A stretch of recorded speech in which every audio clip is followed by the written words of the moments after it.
Bienvenido a Duerme con Historias. Escucha, relájate y duerme. En el principio no hubo luz, no hubo cielo ni tierra ni mar, no hubo dioses ni hombres ni ninguna criatura que pudiera nombrar lo que existía antes de que existir fuera una posibilidad.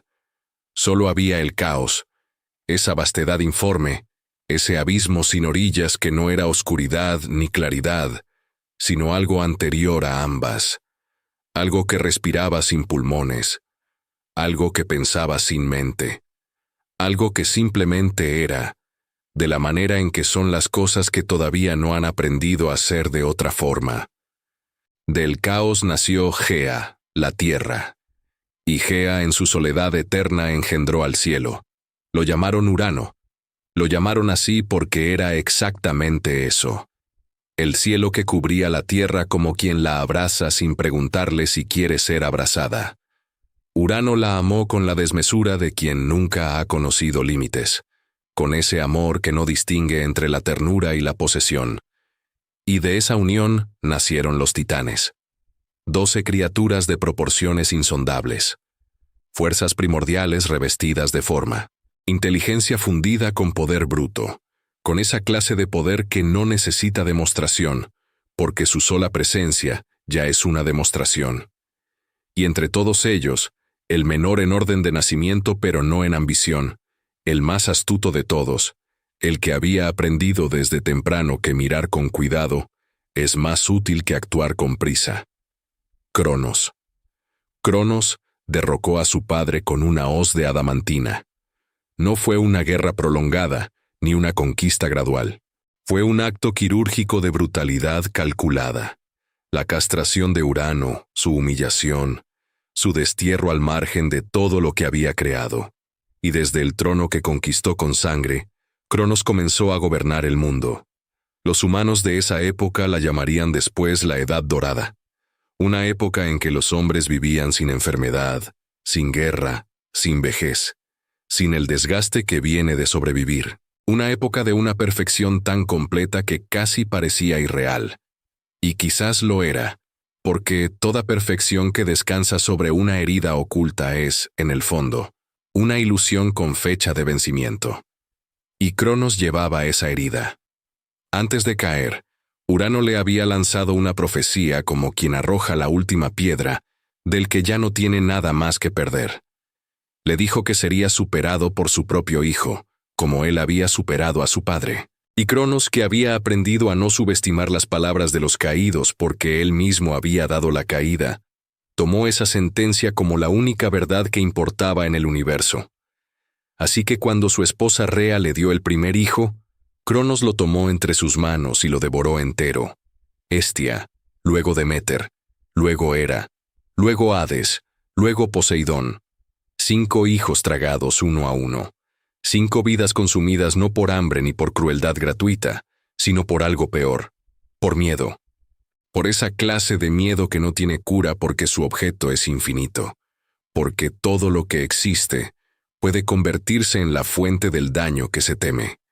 Cronos era el hombre más poderoso del cosmos y era también el más asustado. Esa combinación, poder absoluto sobre el mundo exterior y terror absoluto en el mundo interior, no es solo la descripción de un titán mitológico. Es el retrato más fiel que existe de lo que el poder hace a quien no sabe sostenerlo desde adentro. Rea lloró, no con el llanto suave de los afligidos, sino con ese llanto que resuena en las piedras. 5 veces había puesto vida en el mundo, y 5 veces el mundo se la había devuelto vacía. 5 veces había amado desde antes del nacimiento, con ese amor que no necesita ver una cara para ser real, y 5 veces ese amor había sido consumido por el miedo de otro. Cuando llegó la 6ª vez, cuando sintió nuevamente el peso de una vida creciendo dentro de ella, Rea tomó una decisión. Esta vez no. Esta vez el miedo no ganaría. No porque tuviera un plan elaborado, ni porque contara con ejércitos o aliados poderosos, sino porque hay un punto en el que el dolor acumulado se convierte en determinación, y ese punto ya había sido cruzado. La isla de Creta. Una cueva en las faldas del monte Ida, donde el viento no entra y la oscuridad tiene la textura del terciopelo húmedo. Aquí nació Zeus. No en un palacio de mármol, no entre coros de criaturas celestiales que anunciaran su llegada al mundo con fanfarria. Nació en la tierra húmeda, entre piedras y musgo, con el olor del mar cercano y el sonido de las cabras pastando afuera. Rea lo sostuvo durante unas pocas horas, mirándolo con esos ojos donde el amor y el terror habitaban juntos sin anularse, y luego lo confió a las ninfas que serían sus guardianas en esa cueva escondida del mundo. A Cronos le entregó una piedra envuelta en pañales, y Cronos la devoró sin mirarla siquiera. Así comenzó la infancia de Zeus, como un secreto, como una mentira necesaria, como una llama que alguien escondía en el cuenco de sus manos para que el viento no la apagara. Las ninfas lo alimentaron con la leche de una cabra sagrada. Los curetes, jóvenes guerreros devotos a Rea, danzaban sin parar alrededor de la cueva golpeando sus escudos con sus lanzas, generando un estrépito constante y deliberado para que ese ruido ahogara cualquier otro sonido que pudiera salir de adentro. Porque si Cronos escuchaba, si una sola nota del llanto del niño llegaba hasta sus oídos, todo terminaría antes de haber comenzado. Hay algo que merece detenerse aquí, aunque sea un momento. Un niño que no puede llorar. Un Dios naciendo en el silencio del miedo, aprendiendo desde la primera respiración que existir era ya un acto de resistencia, que vivir era, en sí mismo, una forma de desobediencia, que la presencia propia en el mundo era algo que debía ocultarse, protegerse, mantenerse en secreto como si fuera una transgresión. Hay quienes creen que el carácter de Zeus, ese carácter tan imposible de definir en una sola palabra, tan lleno de grandeza y de contradicciones, se forjó exactamente ahí, en ese espacio entre el llanto que quería salir y el silencio que debía mantenerse, en esa distancia entre lo que el niño sentía y lo que el niño se permitía mostrar. Zeus creció, no en la comodidad del Olimpo, no entre banquetes de néctar y ambrosía. Creció en la austeridad de las montañas cretenses, aprendiendo a observar antes de actuar, a pensar antes de hablar, a esperar con la paciencia de quien sabe que el momento correcto existe, aunque todavía no haya llegado. Y con el tiempo, cuando el cuerpo joven de un dios comenzó a revelar toda su fuerza, llegó también la claridad de lo que debía hacer. Fue Metis, la titánide de la sabiduría, quien le dio el camino. No un camino de guerra directa, no la brutalidad frontal que un dios joven podría haber preferido, sino una poción, un emético divino preparado con la precisión de quien comprende que hay batallas que no se ganan con fuerza, sino con inteligencia aplicada en el momento justo. Zeus se acercó a Cronos. No llegó como enemigo ni como hijo reclamando lo que le habían robado. Llegó como servidor, como criatura humilde y sin amenaza visible. Y Cronos bebió lo que le fue dado sin sospechar que en ese gesto de recepción estaba contenido el inicio de su caída. Lo que siguió después no fue bello. Las verdades raramente lo son. Cronos expulsó primero la piedra que había devorado creyendo que era Zeus, luego a Poseidón, luego a Hades, luego a Hera, luego a Deméter, luego a Hestia, 5 dioses que emergieron del cuerpo de su padre como quienes salen de una prisión oscura, hacia una luz que sus ojos todavía no saben procesar, confundidos, furiosos, hambrientos de todo lo que les habían arrebatado antes de tener la oportunidad de conocerlo. Y en ese momento, en ese espacio atemporal donde el tiempo se dobló sobre sí mismo, los 6 hijos de Cronos se miraron por primera vez. Zeus al centro, los demás mirándolo. En esa mirada ya estaba todo lo que vendría después, la jerarquía que nadie había establecido formalmente, pero que todos podían sentir como se siente la gravedad, sin verla, sin poder señalarla, pero sabiendo perfectamente que está ahí y que dobla todo hacia ella. La guerra duró 10 años, 10 años de combate entre cielo y tierra, entre lo viejo y lo nuevo, entre el miedo instalado en el poder y la audacia que crece sin tener nada que perder. La titanomaquia. El nombre suena exactamente como lo que fue. Metal contra metal, montañas arrancadas de sus raíces y lanzadas como si fueran piedras, el cosmos entero convirtiéndose en campo de batalla. Los titanes lucharon desde el monte Otris, los olímpicos desde el Olimpo, y durante un tiempo que se extendió hasta parecer eterno, el equilibrio fue tan perfecto y tan brutal que ningún bando podía imaginar el final. Fue entonces cuando Zeus tomó la decisión que cambiaría el destino del mundo. Los hecatónquiros, criaturas de 100 brazos y fuerza inimaginable. Los cíclopes, forjadores capaces de dar forma a lo que ningún otro podía concebir. Urano los había encadenado en el Tártaro por miedo a su poder. Los titanes los habían dejado ahí, olvidados en las profundidades, porque lo que los predecesores encadenan, sus sucesores rara vez tienen el valor de liberar. Zeus bajó al abismo. No envió mensajeros. No emitió decretos desde la distancia segura de su posición. Bajó él mismo a las profundidades donde la oscuridad tiene peso físico, y el silencio duele de una manera que no tiene nombre en ningún idioma, y liberó a esas criaturas que el mundo había decidido ignorar. Ese gesto importa más de lo que parece a primera vista. La victoria en la titanomaquia no fue únicamente el resultado de la fuerza de los olímpicos. Fue el resultado de la capacidad de Zeus para reconocer el valor en lo que todos los demás habían descartado como peligroso o inútil, para ver potencial donde los demás solo veían amenaza, para confiar en lo que le habían enseñado a temer. Los cíclopes forjaron para él el rayo, para Poseidón el tridente, para Hades el yelmo que hacía invisible a quien lo portaba, y con esas armas, los hijos de Cronos desataron sobre los titanes una tempestad que hizo temblar incluso los fundamentos del caos primigenio. Los titanes fueron encadenados en el Tártaro. Atlas fue condenado a sostener el cielo sobre sus hombros por toda la eternidad. Una condena diseñada con esa precisión que solo puede tener quien ha aprendido a temer la derrota propia y quiere asegurarse de que no haya posibilidad de regreso. Cronos fue desterrado, exilado al margen de todo, convertido en la advertencia que nadie quería articular, pero que todos llevaban en la memoria. El mundo quedó en silencio, esperando a que alguien decidiera qué hacer con él. 3 hermanos, un mundo dividido en 3 partes mediante el azar de un sorteo, como si la suerte fuera más justa que la razón. Quizás lo era. Zeus obtuvo el cielo, Poseidón, el mar, Hades, el mundo subterráneo, y la tierra, la superficie donde caminan los mortales, quedó como territorio común, nominalmente gobernada por Zeus, habitada por todos.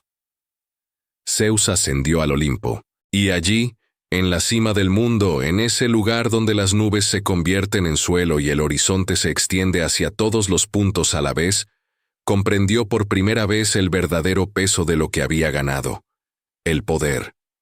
Los mortales imaginan el poder como una liberación, como el momento en que se rompen todas las cadenas y el cuerpo finalmente puede moverse sin obstáculos en todas las direcciones. Pero Zeus, sentado sobre su trono de relámpagos mientras el mundo entero esperaba su primera decisión, descubrió la verdad que nadie le había mencionado en la cueva de Creta, la verdad que nadie menciona nunca, porque quienes la conocen ya no tienen a quién contársela. El poder es, en su esencia, la cadena más pesada de todas. Cada decisión suya era ley. Cada capricho suyo tenía consecuencias que se desplegaban como ondas en un estanque, llegando a costas que él ni siquiera podía ver. Cada victoria que celebraba era también una derrota para alguien.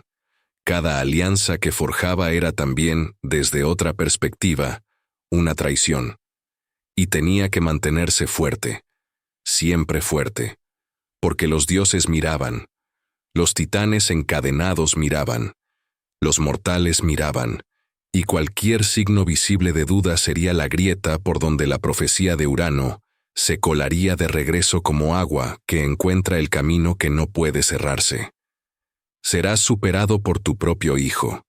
La misma maldición que había convertido a Cronos en devorador de sus hijos, ahora vivía en la mente de Zeus como un inquilino silencioso. Y la inteligencia que lo había hecho capaz de liberar a sus hermanos, ahora lo volvía incapaz de confiar plenamente en nadie, ni en sus aliados, ni en sus hijos, ni en sí mismo.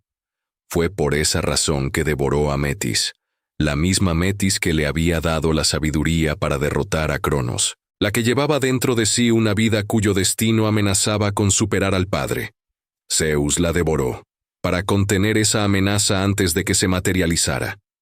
Y al hacerlo, se convirtió exactamente en aquello que había destruido, no en la forma, no en la brutalidad exterior que todos podían ver, pero sí en la estructura interna, en el mecanismo, en esa disposición a sacrificar el amor por la supervivencia del poder, en esa incapacidad de soltar lo que se ha conquistado, aunque el precio de sostenerlo sea la traición de los propios valores que impulsaron la conquista.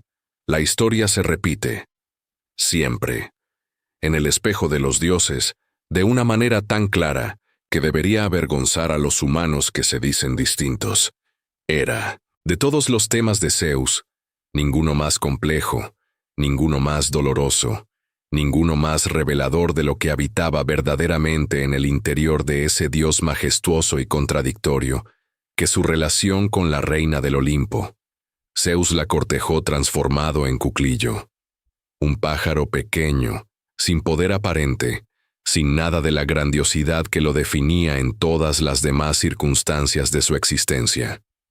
Hay algo profundamente significativo en esa elección. El dios más poderoso del universo, en el momento de buscar amor, se presentó como una criatura desamparada, como si su instinto más profundo supiera lo que su mente nunca se permitiría articular, que para ser amado de verdad era necesario mostrarse pequeño, que la grandeza espanta precisamente lo que más necesita. Hera lo cubrió con su manto para protegerlo del frío.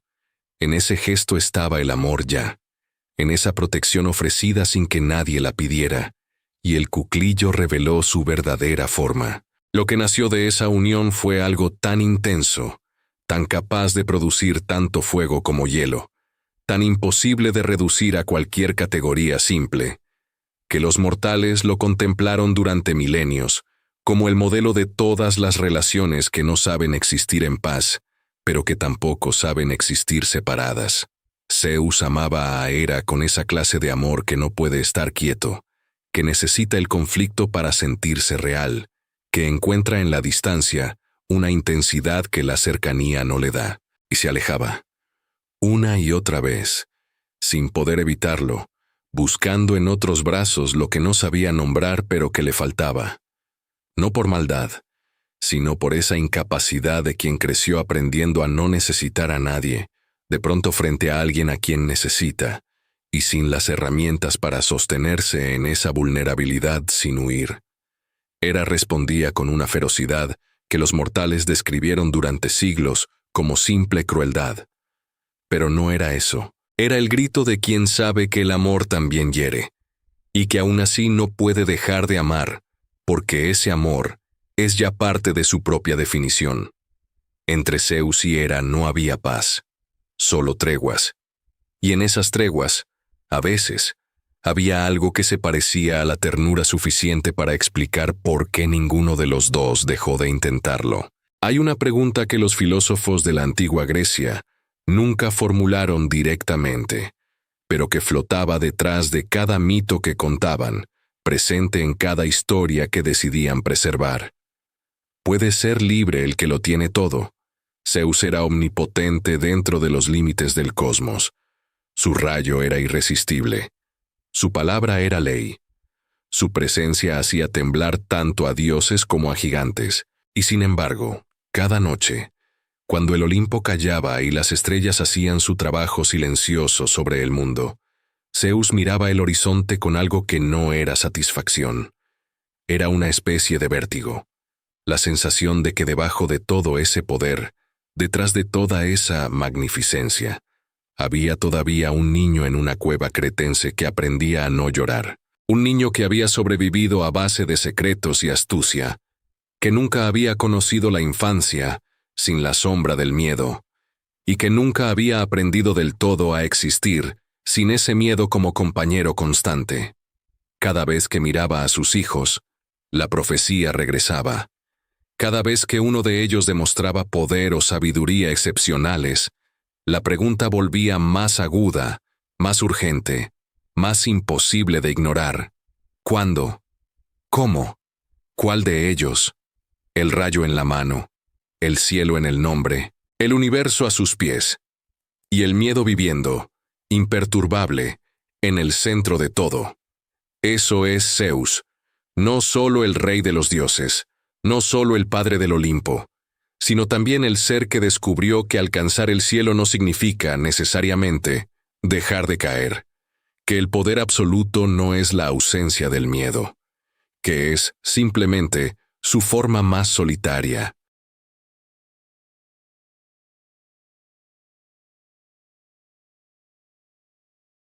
Escuchen el mar, no el sonido superficial que llega a la orilla como saludo educado. Escuchen lo que hay debajo, ese murmullo constante, esa conversación que el océano lleva consigo mismo desde antes de que existiera una lengua capaz de transcribirla. Hay una voluntad en ese sonido, una intención, como si el mar no fuera simplemente un lugar sino una presencia, un estado de ánimo, la expresión física de algo que siente sin poder explicarse. Eso es Poseidón, no como metáfora, como naturaleza. Los dioses griegos no son criaturas que gobiernan los elementos desde afuera, como administradores que gestionan territorios que no les pertenecen del todo. Son los elementos desde adentro. Poseidón no domina el mar. Poseidón es el mar. Sus emociones son sus corrientes. Su furia son sus tormentas. Su melancolía son esas noches de calma chicha, donde el océano parece muerto, y los marineros rezan sin saber bien a quién ni por qué. Pero para entender a Poseidón, hay que comenzar antes del mar. Hay que comenzar con el sorteo. 3 hermanos. 3 armas. Un mundo dividido. La decisión se tomó echando suertes, como si el azar pudiera ser más ecuánime que la razón. Y quizás lo era. Quizás la única manera justa de dividir un cosmos entre quienes lo han conquistado juntos es no dejar que ninguno de ellos decida. Zeus extendió la mano y sacó el cielo. El cielo. Es el lugar donde vive la luz, donde la vista alcanza hasta todos los horizontes a la vez, donde lo que existe puede ser visto y nombrado y celebrado.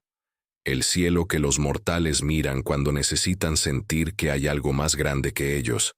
El lugar que, por definición geométrica y simbólica, está más arriba que todo lo demás. Poseidón extendió la mano y sacó el mar. Hay un instante en los mitos, brevísimo, casi imperceptible, que vale la pena detenerse a contemplar. El instante antes de que Poseidón devolviera su expresión a la máscara habitual de los que han aprendido que revelar lo que sienten es un lujo que no se pueden permitir. En ese instante, algo cruzó su rostro que no era la ira explosiva que el mundo le atribuiría después. Era algo más silencioso, más definitivo. La expresión particular de quien comprende, en un solo momento de claridad brutal, que lo que acaba de ocurrir es irreversible y que ninguna cantidad de palabras o gestos cambiará el resultado. Poseidón obtuvo el mar, y el mar no era el cielo. Esa diferencia, tan sencilla de formular, tan imposible de simplificar en sus consecuencias, sería la herida que no cicatrizaría, el origen de un carácter que los mortales describirían durante siglos como violento, como caprichoso, como injustamente vengativo, sin detenerse a preguntarse de dónde venía esa violencia, sin preguntarse qué clase de dolor, repetido suficientes veces, produce exactamente ese temperamento. El mar. Para quien no lo ha elegido, el mar es una asignación, y las asignaciones tienen esa cualidad particular de las cosas que se reciben sin pedirlas. pueden volverse prisión o pueden volverse identidad, dependiendo de qué hace uno con la distancia entre lo que quería y lo que tiene. Para Poseidón, al principio fue lo primero. Con el tiempo, con ese tiempo que solo los inmortales conocen de verdad, se fue convirtiendo en algo más difícil de nombrar. No del todo prisión, no del todo hogar, algo intermedio, como la zona entre la marea baja y la marea alta. Ese espacio que no es tierra firme ni es mar abierto, sino el lugar inestable donde las dos realidades negocian su frontera constantemente.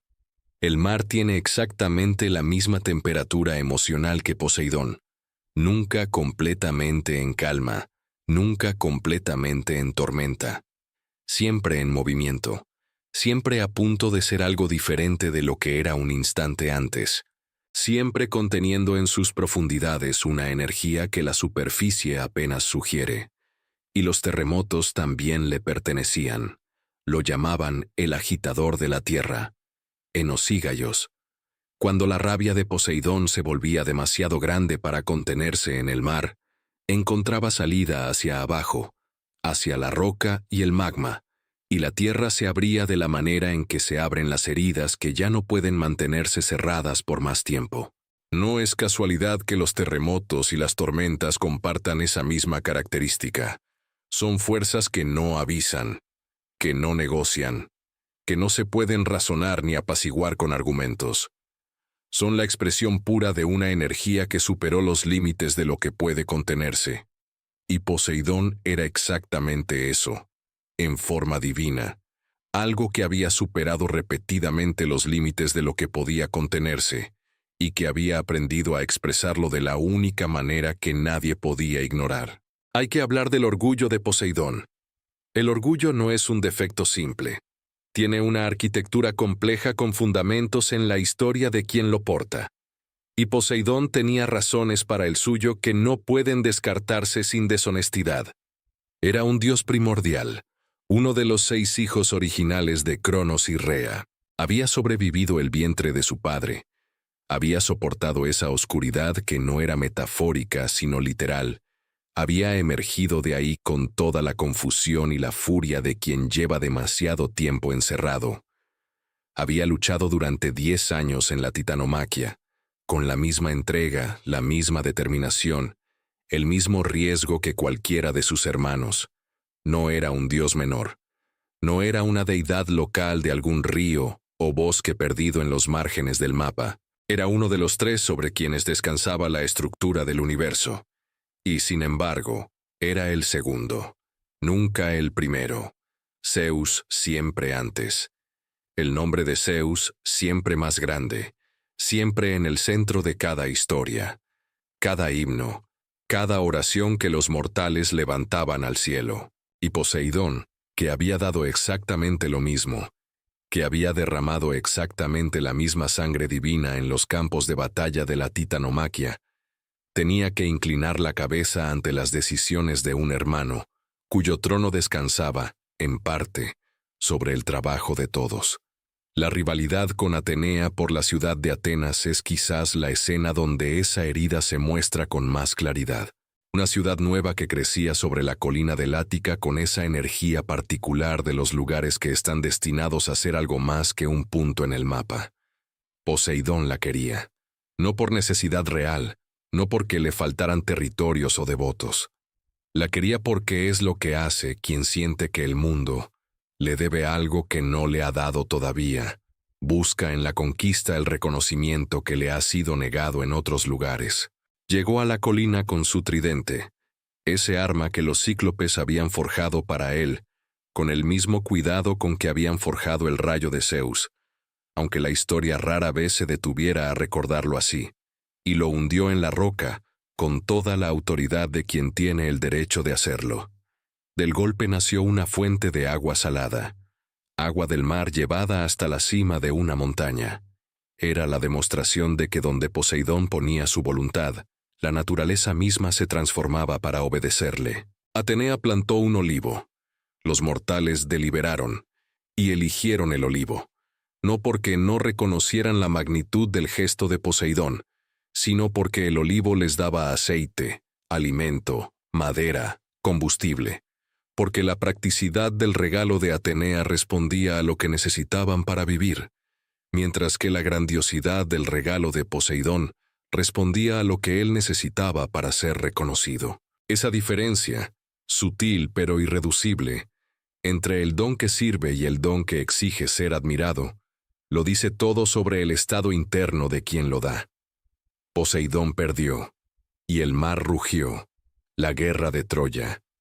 Si hay un escenario donde la complejidad de Poseidón se despliega con toda su ambivalencia, es en esos 10 años de conflicto que los poetas griegos consideraron el acontecimiento más significativo de la memoria humana.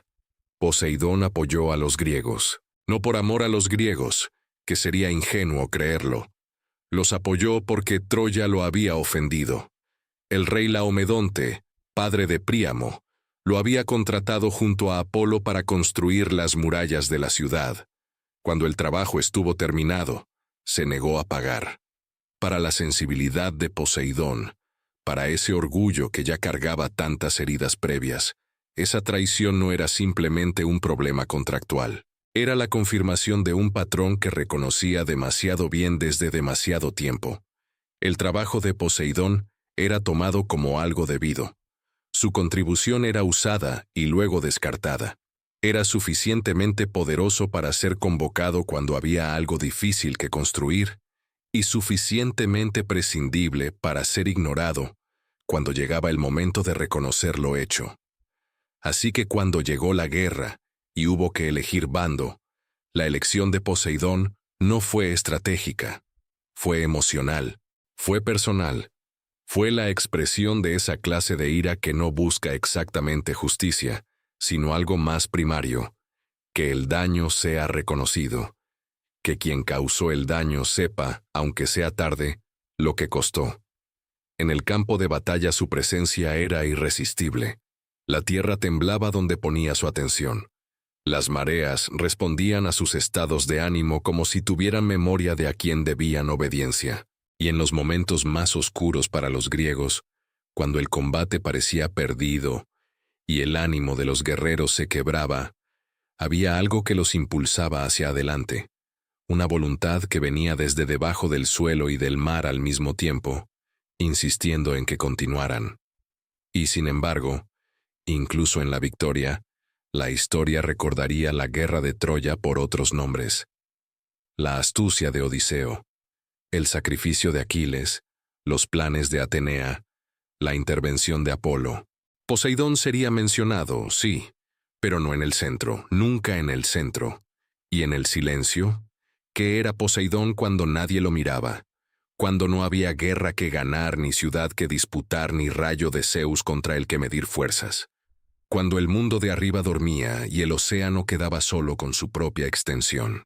Imaginen el fondo del océano como los griegos lo imaginaban. Un lugar de quietud absoluta, donde la presión del agua convierte el movimiento en imposibilidad, donde la oscuridad no es ausencia de luz, sino presencia de algo diferente, algo anterior, algo que existía antes de que la luz decidiera existir y que continuará existiendo cuando la luz haya olvidado por qué empezó. En ese fondo estaba el palacio de Poseidón, construido con corales y nácares, con la arquitectura que solo puede concebir alguien que no necesita preocuparse por el peso de las cosas, porque en el océano todo flota. Un palacio que los mortales no veían nunca, que los dioses visitaban con reluctancia, que existía en el único lugar del cosmos donde nadie tenía razones para mirar. Y allí, en ese silencio subacuático, lejos del Olimpo y de sus jerarquías, lejos de los campos de batalla y de sus reconocimientos, Poseidón era simplemente Poseidón, no el rival de Zeus, no el perdedor de la disputa por Atenas, no la fuerza que hacía naufragar los barcos de los que lo ofendían. Solo él, solo esa criatura que emergió del vientre de su padre sin pedir existir, que sobrevivió la oscuridad de ese vientre sin saber por qué, y que recibió como herencia un reino que nadie hubiera elegido de no ser, porque el azar tomó esa decisión, y las decisiones del azar no se discuten. ¿Era feliz ahí? La pregunta es quizás mal formulada, porque los dioses griegos no tienen acceso a la felicidad de la manera en que los mortales la entienden. Esa felicidad sencilla y frágil que puede darse en un momento de luz y compañía compartida. Los dioses son demasiado grandes para los momentos pequeños donde vive la felicidad verdadera. Pero había algo en el fondo del mar que Poseidón no encontraba en ningún otro lugar: la ausencia de comparación. En las profundidades no había nadie con quien medirse. No había un Zeus más brillante, ni una Atenea más sabia, ni un Apolo más bello. Solo el océano, que era él, y él, que era el océano. En esa fusión, quizás, había algo parecido a la paz. O quizás, solo había el espejo perfecto de su melancolía, reflejándola de vuelta con la fidelidad de algo que lo conoce desde antes de que él mismo se conociera. Anfitrite, la Nereida que huyó de él al principio, porque incluso las deidades del mar reconocían en Poseidón esa energía que hace difícil el amor, esa presencia demasiado grande para compartir un espacio sin que el espacio se sienta pequeño, y que fue traída de regreso por un delfín enviado por el propio Dios, mensajero de una corte que no sabía cómo hablar de lo que sentía. En esa imagen hay algo que merece detenerse aunque sea brevemente. El Dios más poderoso del océano, incapaz de buscar a quien amaba por sí mismo, enviando un intermediario porque no sabía cómo decir lo que necesitaba decir sin que la petición pareciera una derrota. Porque para quien ha aprendido que la vulnerabilidad es peligrosa, pedir es siempre un riesgo demasiado grande. Anfitrite regresó. Fue reina del mar junto a él, y en esa unión, algo en Poseidón encontró un anclaje que el tridente, con toda su fuerza, nunca había sido capaz de darle. Pero el mar siguió agitado, siempre, porque el anclaje no era una cura, sino solo un punto fijo desde donde sentir el movimiento sin perderse completamente en él. Hay noches en que el mar no ruge de furia. Los marineros experimentados lo saben. Hay tormentas que vienen del calor y la presión, del encuentro entre masas de aire que no se llevan bien. Y hay otras tormentas que vienen de algo diferente, de esa clase de agitación, que no tiene explicación meteorológica, pero que cualquiera que ha pasado tiempo real en el mar ha sentido en algún momento. Esa sensación de que lo que mueve el agua no es el viento, es algo que viene desde abajo, desde las profundidades donde algo lleva demasiado tiempo guardando lo que no pudo decirse, cargando lo que no pudo depositarse en ningún lugar, conteniendo lo que debería haberse liberado hace siglos, pero no encontró la manera, ni la oportunidad, ni el recipiente adecuado para hacerlo. Escuchen el mar esta noche, no como el fondo de sus vacaciones ni como el escenario de sus aventuras. Escúchenlo como lo que es, la voz de alguien que no sabe del todo cómo explicar lo que lleva dentro. Alguien que recibió un mundo que no eligió, que dio todo lo que tenía, y descubrió que todo lo que tenía nunca era suficiente para llenar el lugar que le habían negado. El mar no ruge solo por furia, ruge también por aquello que, incluso para los dioses, no tiene nombre.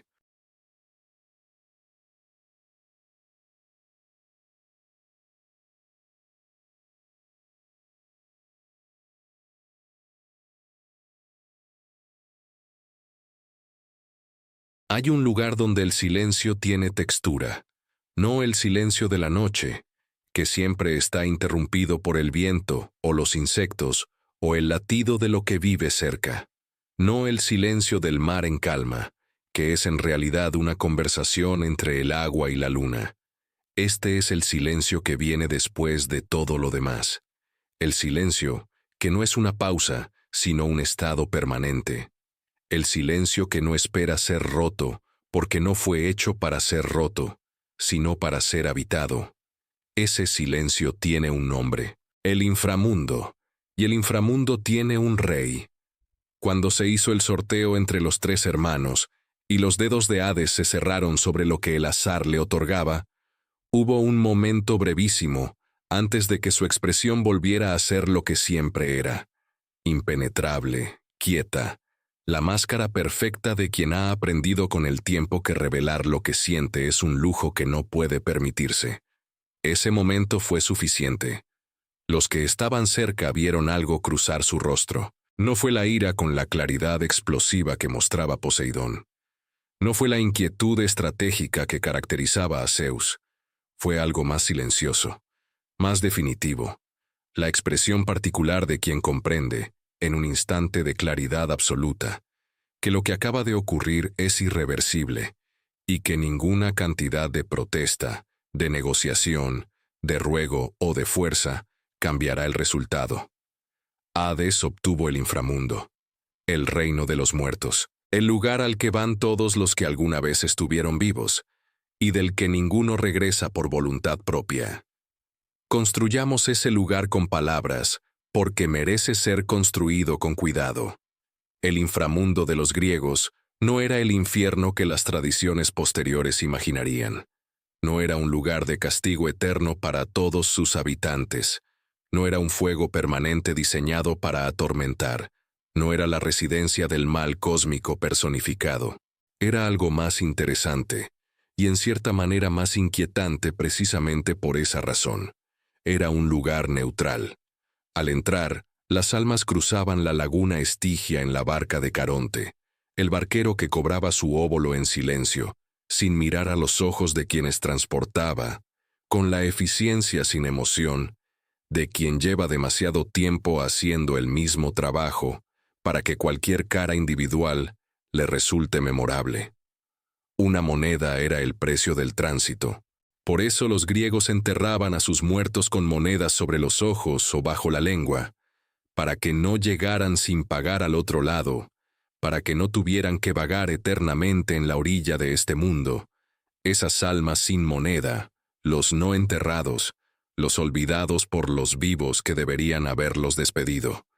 Ya adentro, el camino se dividía según el peso de una vida. Los virtuosos, los héroes, los que habían vivido con una plenitud que merecía continuación, iban a los campos elíseos, ese lugar de luz perpetua y descanso ganado, donde el tiempo ya no pesaba como una obligación y la memoria conservaba solo lo que valía la pena conservar. Los comunes, los que habían vivido vidas ordinarias sin grandes virtudes ni grandes crímenes, iban a los prados de Asfódelo, una existencia gris, sin sufrimiento pero también sin alegría, el equivalente divino de lo que sucede cuando se ha vivido sin comprometerse de verdad con nada. Y los verdaderamente malvados, quienes habían ofendido a los dioses o cometido crímenes que trascendían cualquier escala humana, iban al Tártaro, donde el castigo tenía la creatividad sombría de quien tiene la eternidad entera para inventar formas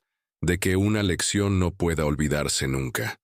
Sísifo, empujando su roca hasta la cima para verla rodar de regreso, siempre, sin excepción, eternamente. Tántalo inmerso hasta el cuello en agua fresca bajo un árbol cargado de frutas, y el agua retrocediendo cada vez que inclinaba la cabeza para beber, y las ramas alzándose cada vez que extendía la mano. Ixión girando atado a su rueda de fuego, dando vueltas sin fin por haber querido lo que no le correspondía querer. El Tártaro no era cruel de manera aleatoria, era cruel con la precisión de quien ha pensado mucho en la naturaleza de cada culpa, y ha diseñado su castigo para que el sufrimiento sea el espejo exacto del crimen. Esa precisión era característica de Hades. Hades era el mayor de los 3 hermanos varones. En los mitos esto se menciona de paso, como un dato menor de genealogía, pero piensen en lo que significa en su contexto. El mayor, quien en la estructura familiar humana que los griegos proyectaban sobre sus dioses, habría debido ser el primero en recibir la herencia, el primero en ser reconocido, el primero en ocupar el lugar de honor. Hades fue el primero en ser devorado por Cronos, el primero en pasar años, décadas, quizás siglos, en la oscuridad del vientre de un dios que tuvo miedo de lo que había creado. El primero en sobrevivir eso, y el último en ser liberado, porque el vómito de Cronos los expulsó en orden inverso al de su ingestión, y Hades fue el último en ver la luz del mundo que le habían negado. Y entonces, después de todo eso, el sorteo. Y entonces, el inframundo. ¿Qué hace eso con una persona? No con un dios en abstracto, sino con el ser que había sido eso. El mayor, el primero en ser tragado, el último en salir, y luego enviado a gobernar el único reino que nadie en el cosmos quería. No lo convirtió en amargo. Hades no era un dios amargo, y es importante hacer esa distinción porque el malentendido es antiguo y profundo. Los mortales confundieron durante siglos su severidad con crueldad, su distancia con hostilidad, su silencio con amenaza. Pero la amargura es ruidosa. La amargura se expresa. La amargura necesita que los demás sepan lo que siente quien la lleva. Hades era otra cosa. Era la quietud de quien ha aceptado. No resignado, que es diferente. Resignado implica que la herida sigue abierta y que simplemente se ha dejado de luchar contra ella. Hades había dado un paso más allá. Había encontrado en el interior del reino que nadie quería, un sentido que nadie le había dado desde afuera, porque nadie habría podido dárselo. El inframundo necesitaba a alguien que pudiera sostenerlo. No alguien brillante como Zeus, que necesitaba el cielo abierto y el horizonte visible para desplegar toda su energía. No alguien impulsivo como Poseidón, que necesitaba el movimiento constante para no volverse contra sí mismo. El inframundo necesitaba a alguien capaz de estar en el silencio sin llenarlo, capaz de sostener el peso de todas las muertes habidas y por haber sin quebrarse bajo ese peso, capaz de ser justo cuando la justicia era lo único que importaba, cuando no había gloria en la decisión ni audiencia para aplaudirla. Hades era exactamente eso. Gobernaba con una imparcialidad que los mortales encontraban aterradora, precisamente porque no tenía fisuras. Ante él, el rey y el esclavo llegaban con el mismo peso. La vida de un héroe legendario y la vida de un pescador de aldea eran recibidas con la misma atención, medidas con la misma escala, juzgadas por los mismos criterios. No había soborno posible en el inframundo. No había apelación basada en linaje o riqueza, o el favor de algún dios influyente, solo la verdad de lo que se había hecho mientras se vivía. En un cosmos donde Zeus distribuía favores según sus afectos y Poseidón respondía según sus agravios, el reino de Hades era el único lugar donde la equidad era absoluta y permanente. Había algo casi paradójico en eso. El dios al que los mortales más temían nominar, cuyo nombre evitaban pronunciar en voz alta reemplazándolo con eufemismos como Plutón o el dios de abajo, era también el dios más imparcialmente justo de todos, Perséfone.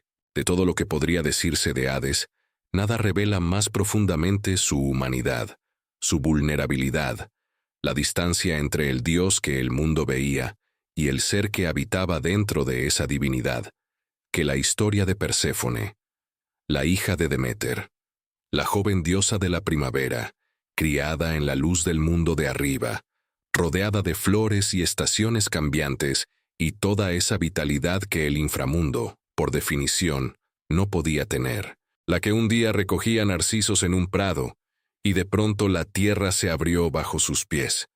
Los mitos dicen que Hades la raptó, y hay que detenerse en eso, porque la verdad de esa historia es más compleja que la versión simplificada que se cuenta para explicar las estaciones del año.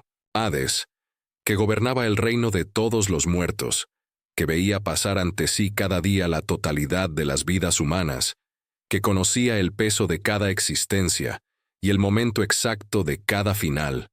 Hades nunca había querido nada para sí mismo.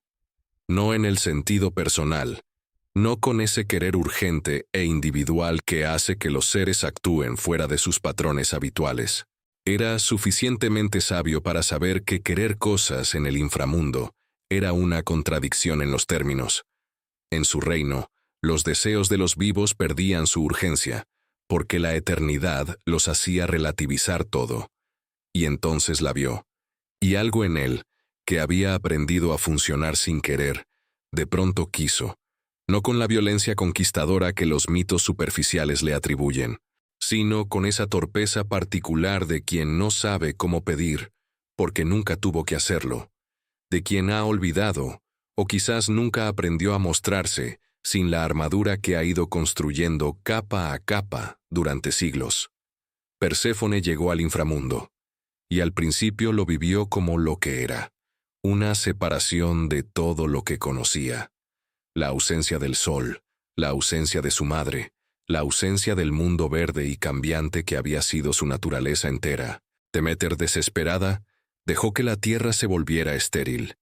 Las plantas murieron, los animales padecieron, los mortales comenzaron a morir de hambre. El mundo de arriba se convertía en invierno permanente, mientras la madre buscaba sin encontrar. Al final, Zeus intervino. Se negoció el regreso parcial. Perséfone volvería al mundo de arriba durante parte del año, y regresaría al inframundo durante el resto. Las semillas de granada que había comido la ataban a ambos mundos con una cadena que ni la desesperación de Deméter ni el poder de Zeus podían romper completamente. Con el tiempo, Perséfone se convirtió en reina del inframundo de una manera que no era solo nominal. Se convirtió en la intercesora de los mortales ante su esposo, en la voz de la compasión dentro de un reino que operaba por lógica de justicia pura. Su presencia no suavizó a Hades en el sentido de hacerlo menos riguroso. Lo completó. Le dio acceso a una dimensión de la existencia que el inframundo, por sí solo, no podía contener. La comprensión de que la vida que termina tenía un valor que no podía medirse solo desde el otro lado del final. Y Hades, a su manera oblicua y difícil y profundamente inadecuada para las formas que el amor suele preferir, la amó. La amó con la fidelidad absoluta de quien no sabe amar de otra manera. Mientras Zeus acumulaba infidelidades y Poseidón tenía hijos por todo el Mediterráneo, Hades permaneció junto a Perséfone, con una constancia que ningún otro dios del Olimpo demostró nunca. No porque le faltara poder para actuar de otro modo, sino porque en él, el amor y la lealtad eran la misma cosa, y no podía concebir una sin la otra. El malentendido sobre Hades es quizás el más antiguo y el más persistente de todos los malentendidos griegos. Los mortales lo temían de una manera diferente a como temían a los demás dioses. A Zeus se le temía y se le amaba, porque su poder podía usarse a favor de quien tuviera su gracia.